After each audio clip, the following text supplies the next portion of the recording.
This house looks almost too heavy to have been built there. And that was exactly the problem. Casa Macahuite sits in a remote area along the coast of Oaxaca, Mexico, where access to the site requires crossing an old, narrow bridge over a lagoon. Large loads and heavy equipment couldn't simply reach the site the way they would on a conventional construction project.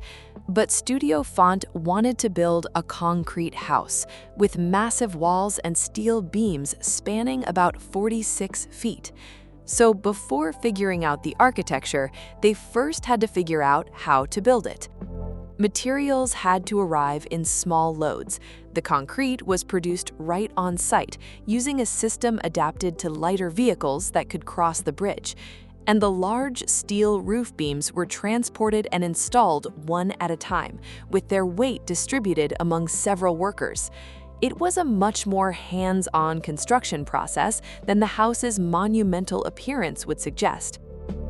Casa Macahuite is about 3,230 square feet and sits near Puerto Escondido, between the Pacific Ocean and the mountains of Oaxaca.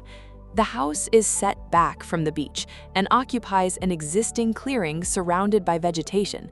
This helps preserve the dune, while the landscape provides privacy without blocking views of the ocean and the mountains. Despite how difficult it was to build, the idea behind the house is surprisingly simple: 4 massive concrete walls and 1 central roof. 5 main planes do almost all the work. The walls form 2 blocks at opposite ends. Between them, the roof stretches across the center.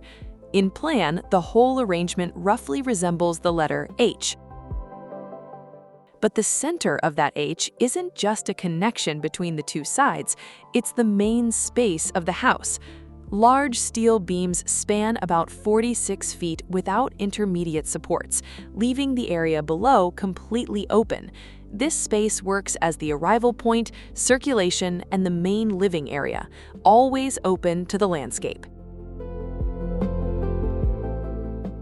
Technically, the beams were made specifically for this span and given a calculated upward curve so they would end up level once installed. Getting them there, however, required a different strategy. Each piece had to be moved individually, without relying on the heavy equipment normally associated with a building of this scale. What now looks like a roof floating between 2 massive concrete forms came from a much more handcrafted construction process. That structure also explains how the house works. Instead of hiding columns, beams, and walls behind finishes, Studio Font almost eliminates that separation. The structure organizes the spaces and becomes the finished surface at the same time. In the kitchen, a long concrete counter stretches from one wall to the other. Sofa bases and parts of the bathrooms also seem to grow directly out of the architecture.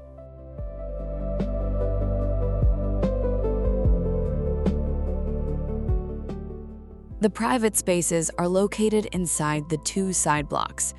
The bedrooms occupy double-height spaces with openings that frame different parts of the surroundings.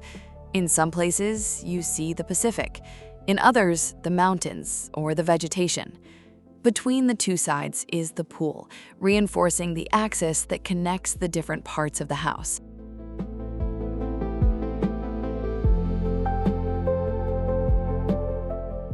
There's also an interesting solution in the large wooden shutters. In a region exposed to cyclones, you might expect the house to try to block the wind completely.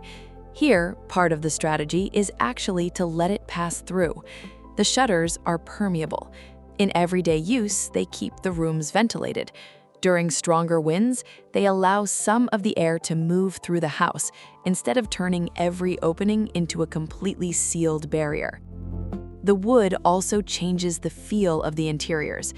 Doors, shutters, and furniture were made from peroda wood, creating a warmer contrast with the large concrete surfaces. This limited material palette also makes sense in a place shaped by sand, humidity, salt air, and strong winds.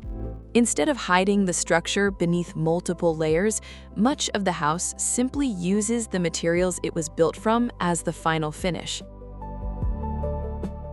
In the end, there's a contradiction between what Casa Macahuite looks like and how it was actually built. Looking at these massive concrete surfaces and the 46-foot roof span, it's easy to imagine a construction site dominated by trucks, machinery, and heavy equipment. But here, materials arrived in small loads. The concrete had to be produced on site. Large beams were moved one at a time. And maybe that's why it makes sense that after all that effort, the house was reduced to so few elements. 4 walls, 1 roof, and almost everything the house needs happens from there.